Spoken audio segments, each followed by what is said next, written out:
आम्ही दिनांक 24/10/2025 काकाच्या मुलाच्या लग्नानिमित्त कौलखेड जहागीरला गावी गेलो होतो. आमची घरची पूर्ण मंडळी गेली होती आणि ती 24 तारखेपासून तर आजपर्यंत घर बंद होतं.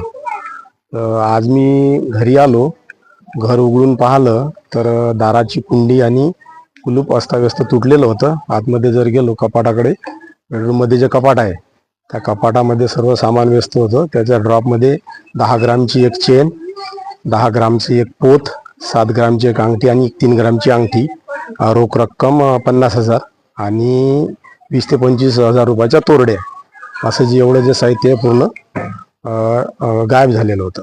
तक्रार दाखल केली घेऊन आम्ही सिव्हिल पोलीस स्टेशनला गेलो आणि तक्रार दाखवून आता झालेलो आहोत. अंदाजे किती नुकसान झालं? अंदाजी नुकसान झालं ते 2,70,000 ते 75,000 पर्यंत.